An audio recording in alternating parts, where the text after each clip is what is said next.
At 42 minutes past 5 on the morning of 18th August 1940, the skies above RAF Northweald began to vibrate with a sound every airman had learnt to dread. The Jericho trumpet, that mechanical siren bolted to the wings of German Stukas, had been engineered for a single, terrible purpose: to paralyze everything beneath it. The tremor reached the hangars before the aircraft themselves appeared. Technicians turned their heads. Pilots began to run. Ground crews shouted bearings and wind readings across the tarmac. In fewer than 9 minutes, this base would endure the heaviest Luftwaffe assault since the Battle of Britain had begun. Standing in the midst of that gathering storm was a 24-year-old mechanic named Elizabeth Carter, a woman the men around her still called the girl who knew engines but didn't understand war. Before we go on, if you enjoy these untold stories from history, do consider subscribing. It really helps the channel grow. She had been awake since 10 past 3 that morning, inspecting the Merlin engines lined up along Hangar 2. She heard the Stukas before anyone else did, because she recognized the frequency. She had memorized it the same way she'd memorized the vibration patterns of carburetors, ignition coils, and cooling pumps. She looked up and began to count the approaching shadows. Not 3, not 7. More than 20, RAF observers would later confirm, 21 Heinkel bombers and nearly the same number of 409 fighters forming escort patterns over the estuary. But Lizzie didn't need a report. She felt the numbers in her bones. She knew that in fewer than 5 minutes, the base would depend entirely on its anti-aircraft crews. And those crews would depend on guns that jammed in almost every engagement. She had watched those guns jam for weeks. She had timed it, 17 to 19 rounds before the feed arm stuck. 12 to 14 seconds to clear the blockage.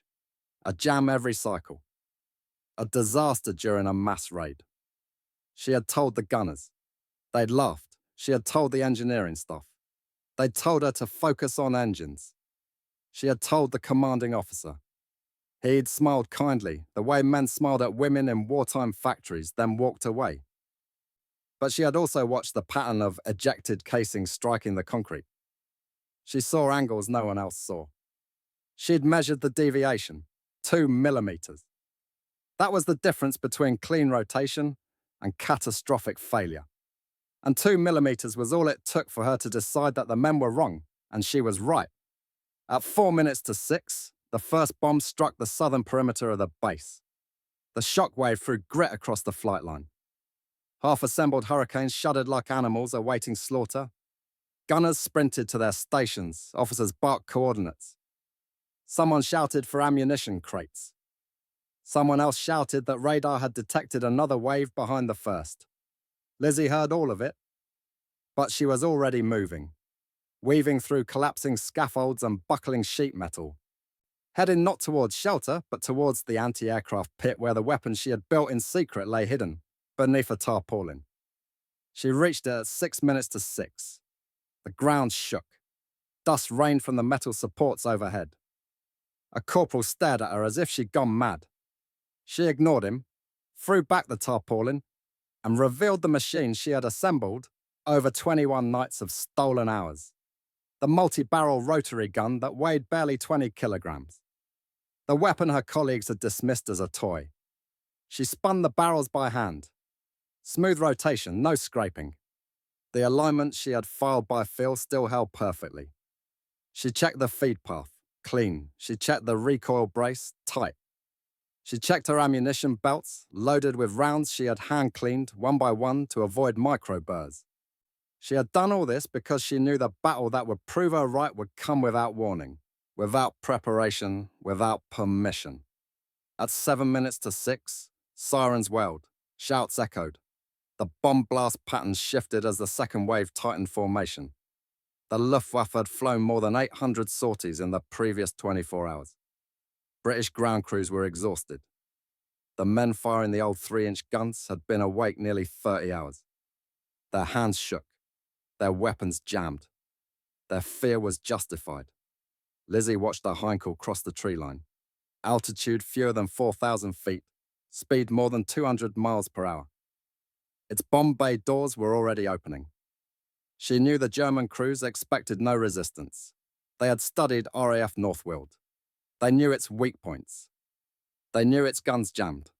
They did not know that a woman they'd never heard of had built something designed to end that advantage. She gripped the crank, braced her feet, and inhaled once. No hesitation, no fear, no permission asked. This was the moment she had built for. The moment that would determine whether her idea was madness or genius. At 3:10 the previous night, whilst the rest of Northweald slept in shifts, and the Luftwaffe prepared another day of saturation strikes, Elizabeth Carter had been hunched over a workbench inside Engine Shed 4, surrounded by scrap metal, stripped hydraulic tubing, and a blueprint she was not supposed to possess. The Air Ministry catalogue files on multi-barrel weapons had been marked restricted, yet copies travelled unofficially and through factories, hangars, and ground crew shacks. She had studied every page for weeks. The Gatling patent from the 1860s, the British attempt at a crank-operated Nordenfelt, the French mitrailleuse that jammed catastrophically at Gravelotte. Every failure had taught her something. Every success had shown her what was possible if weight, heat, and recoil could be controlled. She knew she didn't need a monster gun. She needed stable rotation, reliable feed, and enough barrels that each one could breathe between cycles. That was the entire secret. She whispered it to herself like a formula.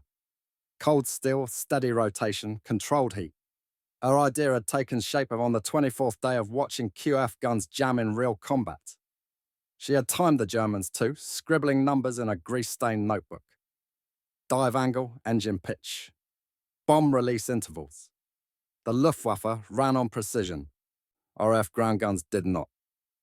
That imbalance had killed 10 men in a single week. That was when she stopped waiting for permission. If you're finding this fascinating, do hit subscribe. It helps us uncover more stories like this. She raided the scrap pile behind Hangar 3, selecting 6 pieces of aircraft-grade hydraulic tubing. Each tube measured nearly a metre. Alloy strength far exceeded anything a standard infantry barrel could tolerate. She machined them on a lathe after hours, shaving them until each barrel weighed less than 2 pounds. She aligned them around a central steel rod, scavenged from a damaged Merlin crankshaft, a part designed to endure enormous stress. She mounted the rods inside a rotational collar she hand-filed over 2 nights until it turned without friction. Heat dispersion would still be a threat. But with 6 barrels instead of 1, each tube would fire only a fraction of the total rounds. This alone cut peak heat by nearly half. She knew it. She could feel it in her hands as she lifted the prototype for the first time. By the second week, she had solved the recoil problem using a bracket designed originally for wing-mounted Browning machine guns. She reinforced it with a section of oak harvested from a broken propeller crate. The oak absorbed shock better than metal plate. Small detail, huge effect. She repeated that phrase until it became an obsession. The feed mechanism remained the greatest obstacle. Standard belts kinked under rotational stress. She tested 30 variations, trimming links, widening the feed arc, polishing contact points with sandpaper taken from a Spitfire repair kit. She discovered that a belt fed at a 3-degree offset, exactly 3 degrees, kept its shape under rotation. Less than 3 and it jammed. More than 3 and it tore. 3 degrees. The kind of detail no officer would ever notice. A detail that would decide whether 7 German planes fell or 7 British crews died. She built the firing crank from a bicycle pedal assembly. She crafted the trigger linkage from tension springs from a rally car made in 1938. She tested the rotation by setting the gun on an empty bomb trolley and spinning it with both hands. It hummed, not rattled, not spluttered, but hummed like a balanced engine. At that sound, she knew the weapon was no longer an idea. It was alive. 21 nights of work condensed into a machine no larger than a small generator weighing barely 20 kilograms. She lifted it in her arms and nearly cried from relief. When dawn came on the 22nd morning, she smuggled the prototype to the anti-aircraft pit and hid it under a tarpaulin, waiting for a chance no one believed would ever come. That chance arrived faster than she expected. At 10 to 7 on the morning of 17th August, radar near Forness detected a formation of nearly 60 Luftwaffe aircraft heading towards the London defence zone. It was the first sign that the hardest day was approaching. The base commander at Northweald issued readiness alerts. Crews checked firing pins, ammunition belts, oil pressure, elevation gears. Carter took notes on every malfunction she witnessed. One gun misfired during a cold test. One lacked lubrication. The two had loose casings in the breech. She timed all of it. Jam cycles averaged 13 seconds. A single jam in combat could allow a bomber to breach the perimeter and destroy entire hangars. Numbers didn't lie. When she finally proposed her weapon, her mini Gatling, the engineering staff dismissed it. Too light, too cramped, too experimental. One officer told her flatly, "It won't survive more than 10 seconds of sustained fire." Another said, "Even if it does, no one will authorize a woman to fire it." And yet she watched the bombs fall day after day. She watched hurricanes lift from shattered runways. She watched fire crews drag hoses across burning tarmac. She watched men cry from exhaustion after 30 hours without sleep. She watched the Luftwaffe tighten its noose around the southeast coast. And she watched jam after jam after jam. The rejection only made her more certain. Her final proof came at 17 past 9 on 17th August. A routine gun drill jammed after exactly 18 rounds. A technician struggled to clear the feed arm. Carter stood 5 meters away and counted the seconds. 13 to clear, 4 to reload, 2 to aim. That meant 19 seconds of blindness. 19 seconds during which a Heinkel could drop a full bomb load on the fuel depot. 19 seconds during which a Stuka could scream down on the control tower. That was the number that broke her patience. She walked back to engine shed 4, closed the door, and worked until her fingernails split. She knew then that the only way anyone would trust her weapon was if the Luftwaffe gave her no choice. And when 20 German aircraft tore through the clouds the following morning, she finally saw the moment she'd been waiting for. At 10 past 6 in the morning, the test range at Shoeburyness was still wrapped in cold grey haze, the kind of dawn light that flattened every shape into silhouette, and made even trained soldiers doubt what they were seeing. Waves slapped against the concrete seawall with a slow rhythmic pulse. The wind carried the metallic echo of distant artillery drills. The air smelt of salt, cordite, and burnt oil. Technicians stood beside range markers, clipboards ready. An officer checked his pocket watch twice, impatient. No one there knew they were about to witness something that should not have existed.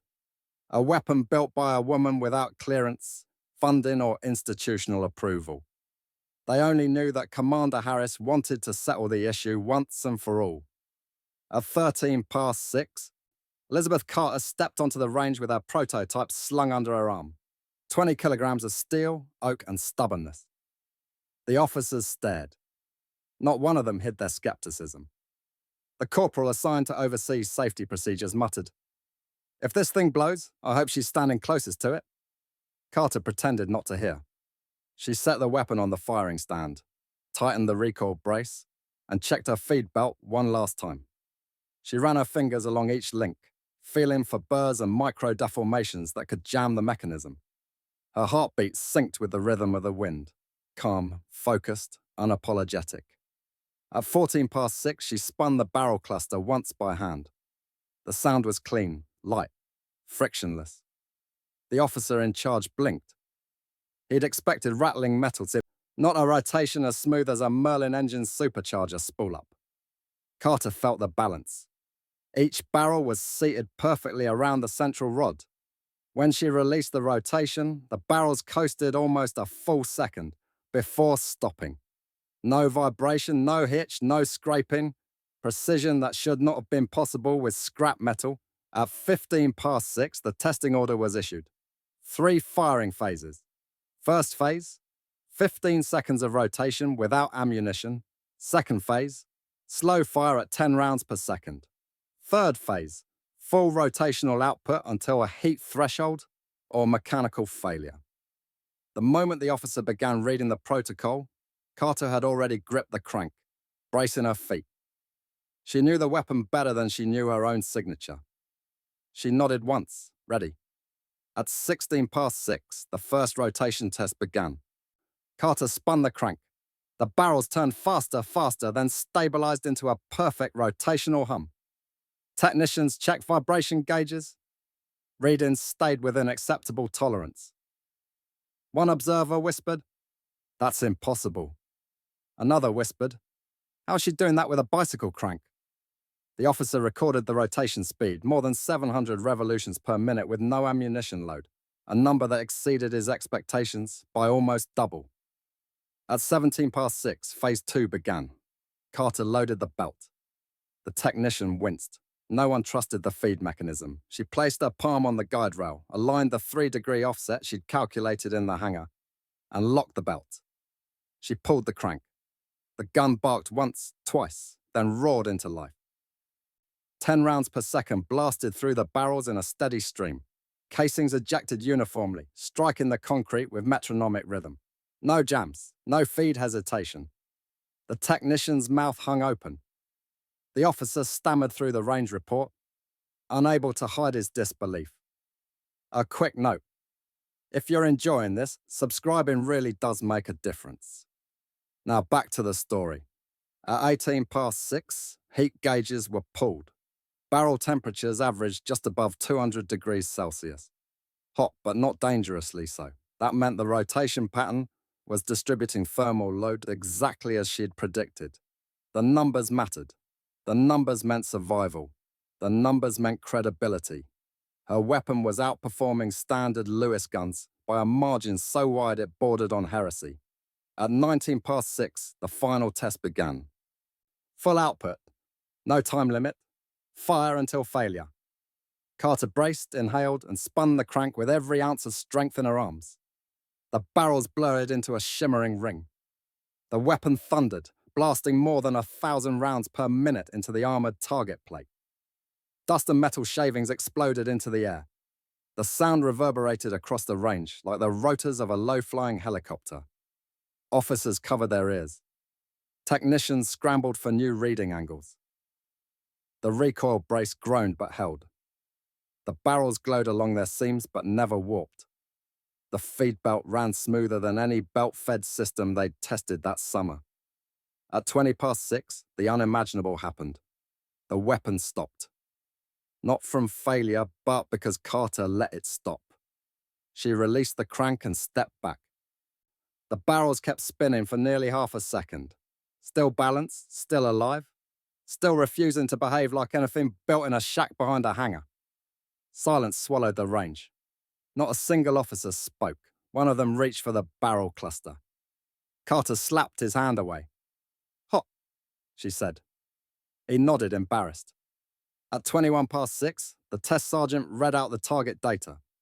Penetration patterns showed consistent grouping. Impact depth exceeded expectations by nearly 20%. Feed efficiency measured 98%. Jamming rate measured 0. 0 jams in more than 1,000 rounds. In 1940, that number alone was the difference between a dead crew and a living one. At 22 past 6, the officer who'd called her weapon a toy muttered the words no one expected to hear. "This might actually save the base." Carter didn't smile. She didn't gloat. She only stared at the barrels the same way a mathematician stares at a formula finally proven true. She had done what the manual said she couldn't do. She had done what the rules forbade, and what the war demanded. She had built something that worked at 14 past 6 on the morning of 18th August 1940, only hours after her weapon had stunned the test officers at Shoeburyness. Elizabeth Carter faced the moment no engineer is ever ready for. The moment the battlefield demands proof. Not theory, not diagrams, not calculations. Proof delivered under fire. The Luftwaffe appeared on the eastern horizon as a thin metallic shimmer, then as a darkening band, then finally as 20 Heinkel bombers in tight formation with nearly 20 Messerschmitt fighters above them, climbing, diving, adjusting altitude with predatory precision. Radar at Forness caught the formation at 10 past 6. Northweald received the warning at 11 past. Bomb bay doors on several Heinkels were already opening by 12 past. That meant the base had barely 3 minutes to respond. 3 minutes for crews who'd been awake more than 30 hours. 3 minutes for guns that jammed every engagement. 3 minutes for a weapon no one believed in except the woman who'd built it. At 16 past 6, the first bombs fell on the perimeter fuel depot, erupting in a column of yellow-white flame more than 40 feet high. The concussion knocked men off their feet and shattered the windows of Hangar 2. At 17 past, the control tower lost partial power. At 17 and 20 seconds, the second wave broke formation and began their dive sequence. Sirens wailed. Hurricanes scrambled for takeoff slots. Ground crews shoved ammunition carts with shaking hands. Officers screamed firing grid coordinates over the din. In the anti-aircraft pit near the southwest corner of the field, Carter stood alone beside her weapon beneath the rising smoke. The tarpaulin lay discarded behind her like the skin of a creature finally ready to shed its disguise. At 17 and 40 seconds, the corporal barked, "Gun 3 is out, jam in the feed arm." Another shouted, "Gun 1, misfire, clearing now." A lieutenant looked desperately for alternatives and spotted Carter's contraption. His expression flickered between disbelief and fear. "Is that thing operational?" he yelled. Carter didn't answer. She gripped the crank, locked the recoil brace against her shoulder, and adjusted the elevation wheel with her free hand. Target angle, 19 degrees. Predicted intercept point, less than 1,200 yards. Wind, 7 miles per hour. Crosswind from the southwest. Time to impact, under 90 seconds. At 18 past 6, she spun the crank.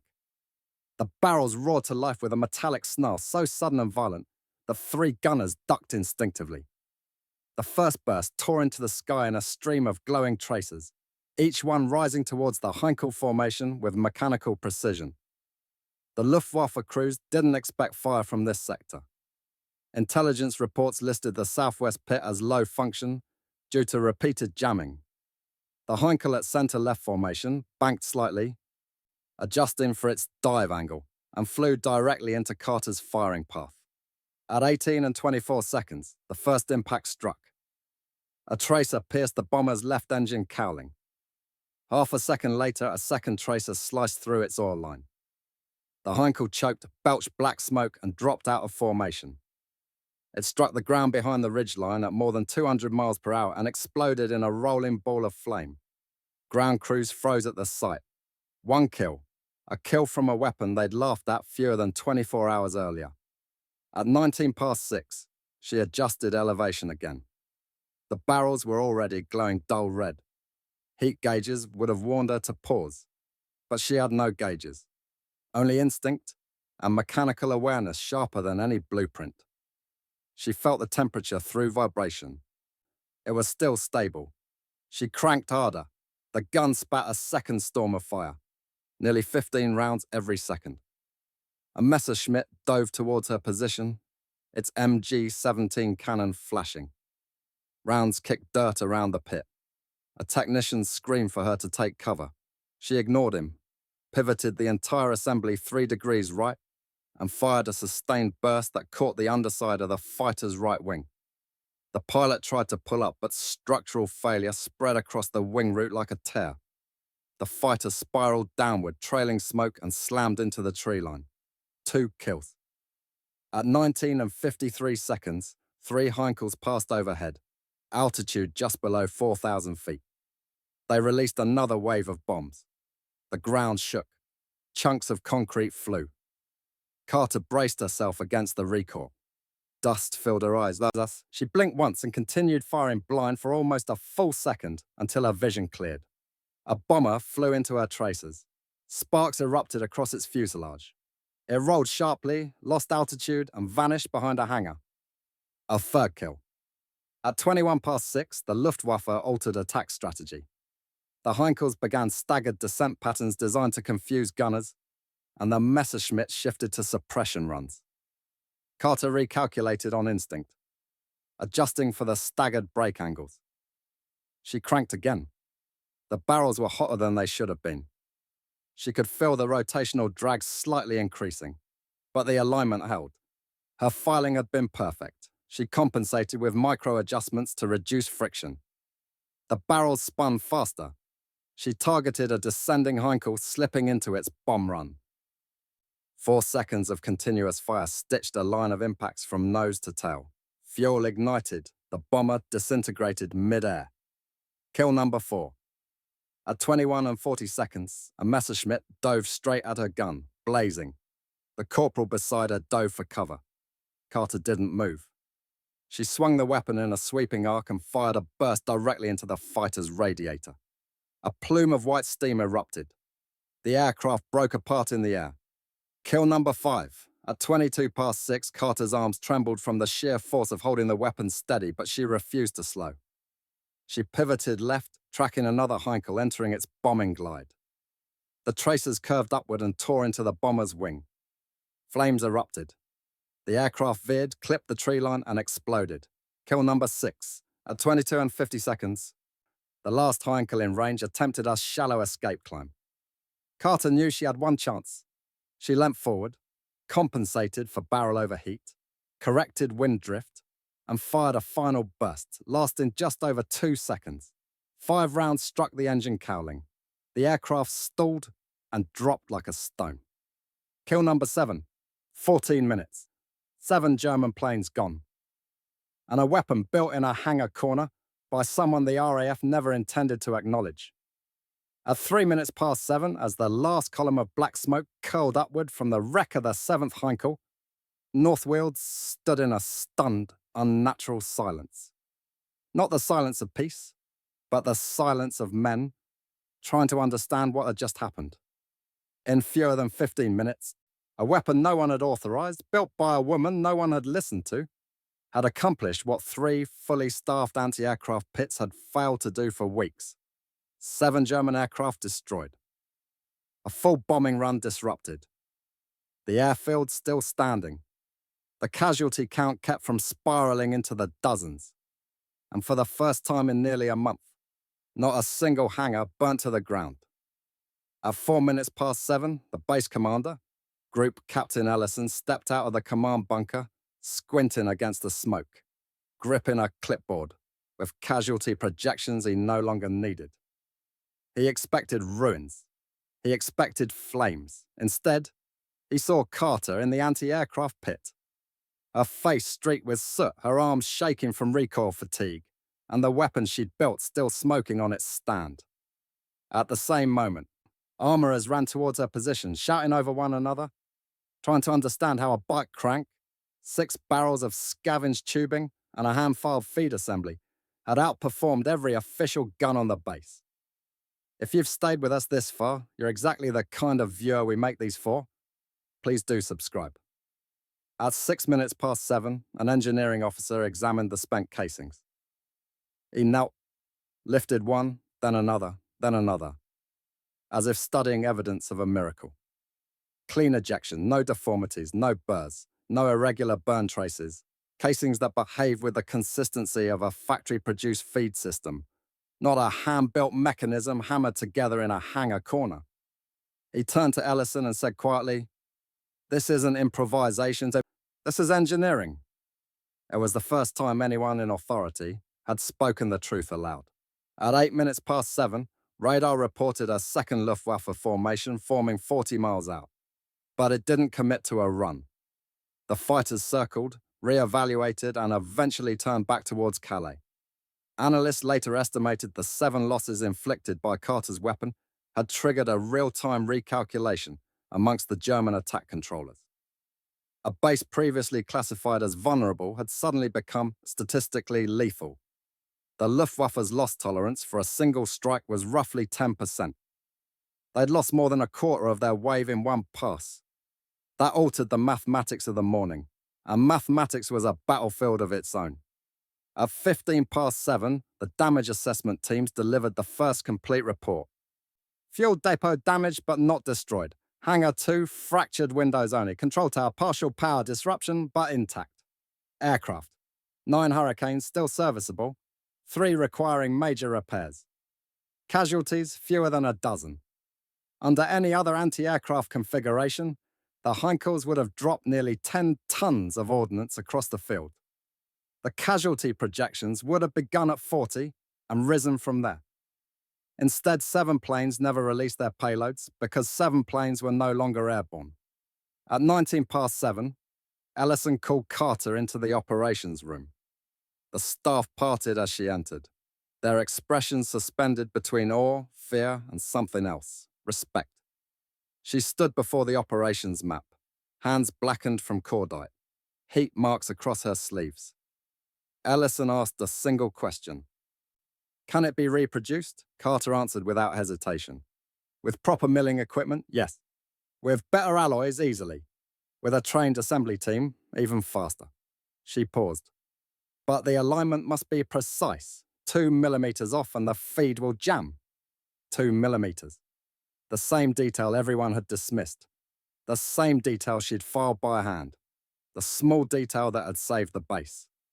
At 24 past 7, Ellison ordered immediate technical documentation. 3 engineers began disassembling the weapon under Carter's supervision. As they removed the barrel cluster, they discovered heat dispersion so evenly distributed that the barrels showed less warping than standard Lewis guns after comparable firing durations. The rotational collar showed uniform wear. The feed arm had maintained alignment despite sustained output beyond expected thresholds. An engineer whispered, "How did she do this without a machining team?" Carter answered simply, "I listened to the metal. It tells you what it can take." At 7:30, teleprinter messages began flowing to Fighter Command Headquarters. A new unregistered anti-aircraft system had demonstrated a kill-per-round ratio nearly 5 times higher than the QF 3-inch guns. A woman mechanic had designed and built it. The base she defended had survived one of the most aggressive Luftwaffe assaults of the month. Headquarters asked whether the report was exaggerated. Ellison sent back a single line. If anything, the numbers understate what we witnessed. At 41 past 7, a runner arrived from the intelligence hut. He carried the debris catalogue from the crash sites. Several Messerschmitt fragments showed consistent penetration spacing, 2.5 inches apart across multiple impact points. Proof that Carter's rotational harmonics weren't accidental. Impact grouping achieved by a hand-built mechanism. The officers stared at the data and realized that nothing about her weapon was accident. It was precision wrapped in improvisation. Innovation disguised as scrap metal. At 10 to 8, the morale shift across Northweald became unmistakable. Crews moved with renewed urgency, repairing aircraft, loading ammunition, checking defensive positions. Men who'd barely spoken to Carter nodded at her as they passed. A sergeant from Gunpit 2 approached her, awkward at first, then asked if she would teach him the 3-degree feed offset trick. She took a piece of chalk, crouched beside a crate, and drew the mechanism from memory. Within 20 minutes, he understood a concept he couldn't have grasped from any manual. At 2 minutes past 8, an officer from the Ministry of Aircraft Production telephoned the base directly, demanding all documentation of the weapon immediately. Ellison responded that the documentation didn't exist yet because the weapon had been built by a single person using scavenged parts. The voice on the line fell silent. Then, "Who built it?" Ellison answered, "Carter, mechanic, 24, no formal weapons training." Another silence. Then, "Impossible." Ellison looked out the window at the smoking wreckage of 7 German aircraft and replied, "It's only impossible until someone does it." By 8:15, the designation Carter Mech appeared in the morning log. Unofficial, unapproved, but real. Engineers began drafting schematics. Technicians collected spent rounds. Officers assembled a committee to study integration into other bases. There were political obstacles, procedural obstacles, gender obstacles, but none of that mattered in the hours after a battle. Numbers mattered, survival mattered, results mattered. And Carter had delivered all 3. At 40 minutes past 9 the following morning, less than a day after her weapon had rewritten the expectations of an entire airfield, Elizabeth Carter stood inside a cramped briefing hut, whilst 3 officers argued over her future as if she weren't in the room. The air smelt of burnt insulation and wet canvas. Maps pinned to the walls still showed red annotations from yesterday's attack. A kettle hissed on a stove in the corner. No one touched it. No one even blinked at it. All eyes were on the thin file on the table labelled Carter Mechanic, non-commissioned. At 9:41, the first officer spoke. This cannot become public. A woman cannot be the face of an anti-aircraft breakthrough. It will compromise chain of command. The second officer snapped back. Chain of command is irrelevant when a woman with no weapons clearance saves an entire base. Facts matter. The third officer said nothing at all. He simply tapped the file with a pencil, the percussion echoing like a metronome of discomfort. Carter listened without reacting, hands clasped behind her back, posture rigid. She had expected this the moment she'd pulled the crank and the first Heinkel dropped from the sky. At 9:43, the meeting shifted from tone to substance. The officers reviewed the performance logs. 0 jams, 7 confirmed kills. Feed integrity at 98%. Barrel deformation below acceptable thresholds. Rotation stability exceeding expectations for a handmade mechanism by more than 30%. None of it matched established doctrine. None of it fitted into any box the RAF had built for innovation. The numbers spoke for her, but numbers weren't enough for institutions built on tradition. At 9:46, a representative from the Ministry of Aircraft Production arrived, soaking wet from the storm that had rolled in. He wiped his glasses, scanned the room, scanned Carter, then asked the question that mattered more than any other. Can she build more? Ellison answered before Carter could speak. Not without proper tooling. Carter added, and not without a crew I can trust. The ministry official nodded once. Then you'll have both. At 10:18, she was escorted to a secured hangar ordinarily used for Merlin engine overhauls. Inside, the atmosphere had changed. Engineers who'd ignored her the week before now hovered near her blueprint sketches. Metal workers inspected her barrel cluster. Technicians catalogued each component she'd scavenged. A drafting table had been prepared with blank vellum sheets. Someone had written in chalk across the top, Carter Mech 2, replication. At 10:22, she took a seat at the drafting table. Her hands, still scratched and burnt from the previous day, hovered above the paper. She inhaled. Then slowly she began translating instinct into engineering. Barrel alignment. Feed tension. Rotation harmonics. Recoil compensation. Heat dispersion. All the details she'd felt in her bones now flowed from pencil to page. A machine that had been born in secrecy was becoming something reproducible, testable, transferable. At 11:06, she met her newly assigned crew. 6 men from various stations, some seasoned, some barely trained, all staring at her with the embarrassed awe of people suddenly forced to confront their own prejudice. One of them, a master fitter named Collins, stepped forward and extended his hand. We'll follow your lead, he said, the words heavy with humility. Carter shook his hand and nodded. Then listen closely, she said. This weapon works because every measurement matters. Miss 2 millimeters and it's useless. At 11:28, they began cutting metal. The workshop echoed with the shriek of lathes and the hiss of welding torches. Carter moved through the noise like a conductor, adjusting angles, checking tolerances, rejecting parts that didn't meet her standards. The crew quickly realized she saw misalignments before calipers did. She detected vibration through fingertips alone. She corrected feed angles by touch. She did in seconds what took others minutes. Innovation wasn't her gamble. It was her language. At noon, the ministry courier returned with new instructions. Carter's weapon was now classified. Production was to be restricted to 3 sites. Reports were to be sealed. Personnel were to remain silent. Any public acknowledgement would be delayed indefinitely. The official stated, "We cannot let the Luftwaffe know we have this advantage." Carter stared at him a moment. "Then don't," she said. "Just let us build." At 1:02, 2 men from psychological operations arrived to interview gunners who'd witnessed the weapon in action. They wanted to study morale shifts. They expected skepticism. Instead, they found something astonishing. Confidence. Gunners described the Carter mech as the only thing on base that never flinched. They repeated the sound of its rotation like a war cry. One said, "It did what the manual said couldn't be done." At 43 past 1, Fighter Command issued a confidential notice. Evaluate rapid deployment of Carter multi-barrel system to high vulnerability bases in southeast England. The phrase high vulnerability meant only one thing. The Luftwaffe had marked certain bases for destruction. Now those bases had a chance. At 10 past 2, Carter walked out to the runway.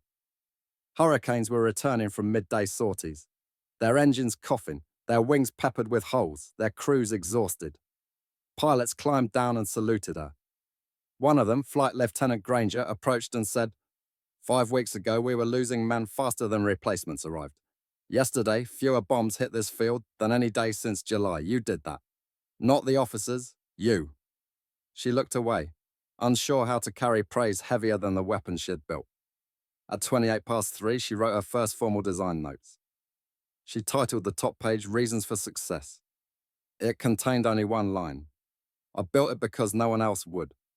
At 10 past 4, rumours began spreading that the weapon might be installed at Debden, Hornchurch, and Biggin Hill, 3 of the most targeted RAF stations in the southeast. If Carter's system reduced bomb drop accuracy by even 10%, analysts estimated it could save more than 100 aircrew and ground personnel over a 2-month window. 10%. A number that seemed small.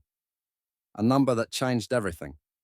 At 7 to 6, she walked past a group of young mechanics studying her prototype. They stepped aside instinctively, as if she were an officer. One asked, "Miss Carter, what should we call it? The Carter gun?" She paused. "Call it whatever you want," she said. "Just make sure it works." At 14 past 6, the ministry official returned to inform her she would not receive public recognition until after the war. Too sensitive. Too political. Too unconventional. She nodded slowly.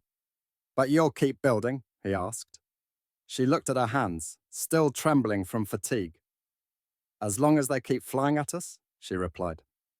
At 20 past 8 the following morning, the first clear morning after the September raids, Elizabeth Carter stood alone beside the ruins of Hangar 4, watching crews haul away the twisted frames of 2 Hurricanes that had burnt during a night strike. The airfield smelt of scorched rubber and wet concrete. A month had passed since her weapon had saved Northweald. A month of classified briefings, midnight machining sessions, and whispered acknowledgements from officers who still refused to speak her name in public. The Carter MK had already been deployed to Debden, Hornchurch, and Biggin Hill. Reports from those bases showed the same pattern Northweald had witnessed. Fewer bombs striking their primary assets. More bombers forced to break formation. Improved morale amongst exhausted crews. Yet the design remained a secret. The ministry insisted on silence, and history had already begun, closing around her like a lid. By 6th of October 1940, the Luftwaffe had shifted its strategy. Instead of precision daylight raids, they turned to nighttime bombing. Firestorms rolled across London. Entire streets vanished beneath rubble. Anti-aircraft guns still mattered, but the chaos of night fighting hid the contributions of a specific weapons. Her design influenced new rotary feed experiments in 2 separate research facilities, but official memos referred to them only as multi-barrel prototypes. Her own name was wiped from the blueprints, not out of malice, but because war pushed everything towards anonymity. At 3 past 10 on the 12th of December, she received orders transferring her to a rear area engineering depot near Wolverhampton. The ministry's reasoning was concise. Your contributions have been noted. You're needed in engine production, where your skills will benefit the war effort more broadly. She read the sentence 3 times, then placed the paper on her bunk. She knew what it meant.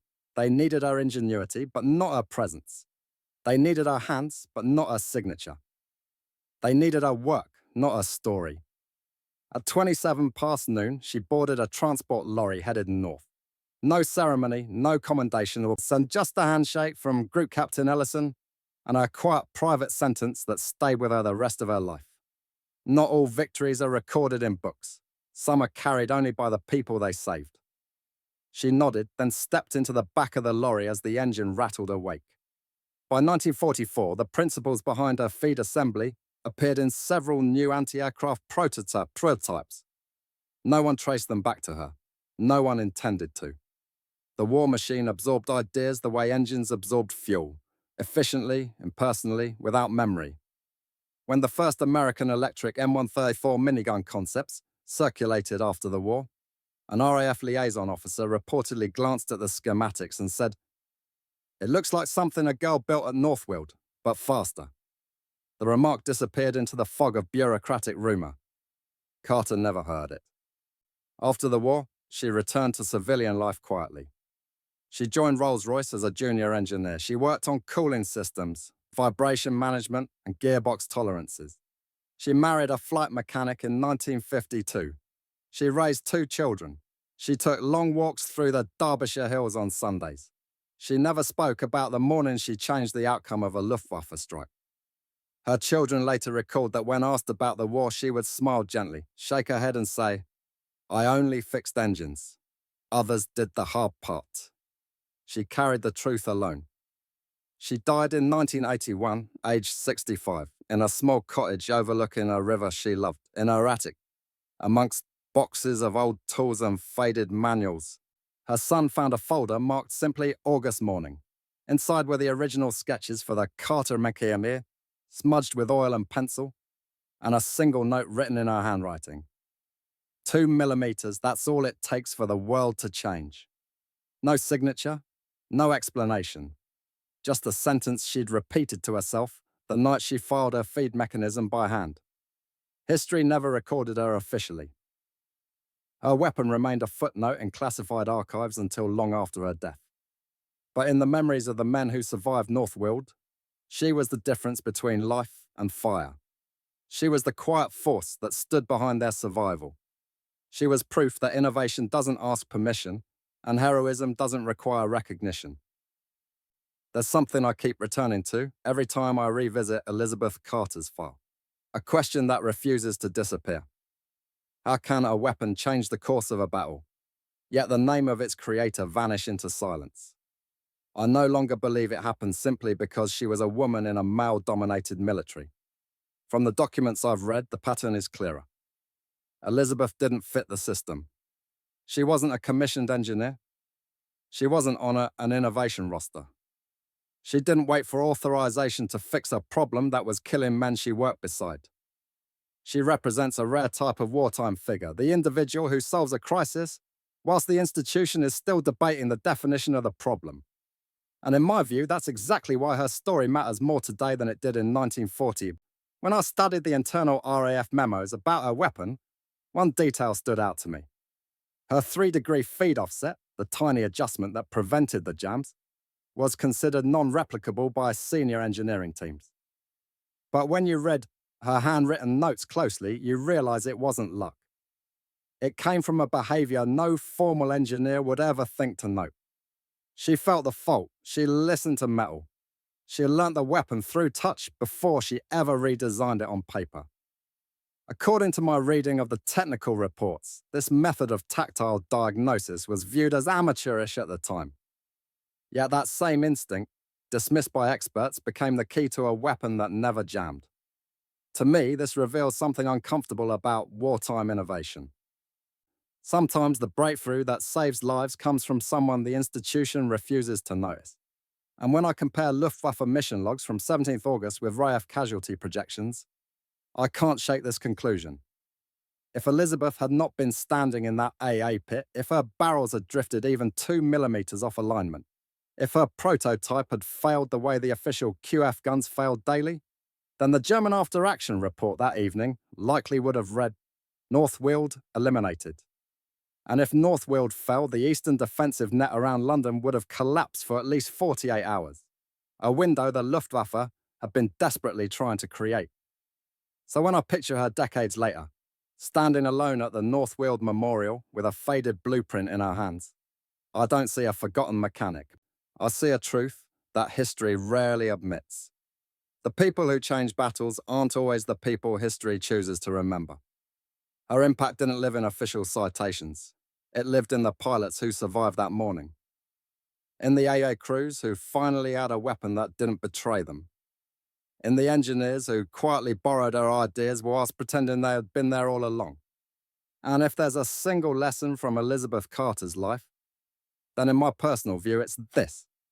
History isn't written by the victors. History is written by those allowed to speak, and the rest, the Elizabeth Carters of the world, can only be rediscovered if someone is willing to dig through the dust and ask, who actually solved this?